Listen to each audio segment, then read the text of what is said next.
This is Dr. Lam of drlam.com and the Adrenal Fatigue Center. One of the common questions we have from adrenal fatigue sufferers is about reproductive capabilities and disruption both in men and women. Now, fertility hormones for both men and women include primarily three hormones: estrogen, progesterone, those are for women, as well as the testosterone, that's both for women and men. Now, in the case of adrenal fatigue, most men would have a testosterone level that's either normal or low normal, or in advanced cases, low. Estrogen and progesterone is very different. And a woman who has estrogen problems before, this can be amplified when they have adrenal fatigue. And in normal people who have adrenal fatigue, in women-wise, the estrogen tend to go up relative to progesterone. But there are many, many variations, so this generalization usually is not going to hold up unless you're accompanied by a very detailed clinical evaluation to make sense out of it. Generally speaking, when a person is in adrenal fatigue, the less the body is able or willing to go through the reproductive cycle, and for good reasons. The body, in the case of adrenal fatigue, is concerned about survival. And the way it wants to do it is by reducing energy output. And reproduction is not an important or priority when it comes to survival. So women with AFS would tend to have period irregularities or even no period when the problem is severe. Men will have low libido, as well as a sense of being drained. Usually, this is also accompanied in men with sex drive that not only reduces, but the body that goes into a slump after sexual activities. A woman is not as much, okay?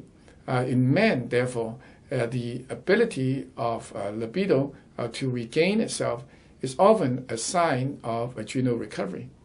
In other words, when the adrenal fatigue is improved, libido generally and spontaneously improves by itself. At the same time, if you try to stimulate and increase libido in male with use of external testosterone, this will work. Oftentimes it is only a short-term patch, but there are long-term problems with this approach, because you are essentially covering up the masking of the underlying problem and stimulate the body to perform the sexual function. And this may work for a while, but oftentimes, as I said, it can be followed with relapses as the body crashes quite significantly over time if external stresses are quite significant. So for male, the low libido is a sign, and it recovers by itself. And oftentimes, the less you touch this area, the better. Any attempts to stimulate the body can have dire consequences. In female, the reproductive disruptions are normally and very frequently show up in the terms of menstrual dysregularity, infertility, and first trimester miscarriages. These are very, very common, and if there are no structural problems that account for these, then adrenal fatigue should be considered. Fortunately, both types of fertility hormones can self-regulate to a certain degree. As a result, if you really give the body a chance to self-heal, oftentimes these problems resolve. It may not be 100%, it really depends on the case to case.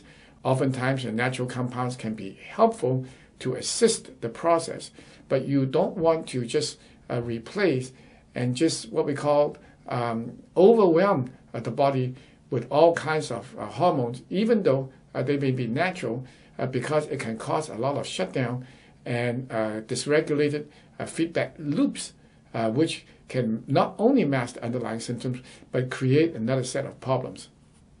So fertility hormones is an important consideration, and this must be approached very carefully also because everybody is very different when they have adrenal fatigue. I hope you've enjoyed this video. For more information on this topic, head over to drlam.com, where I've written over 1,000 articles to help educate people. You can also call me at 626-571-1234 for more information on adrenal fatigue and how to navigate it. Finally, if you enjoyed this video, please subscribe to my YouTube channel. Thanks for watching.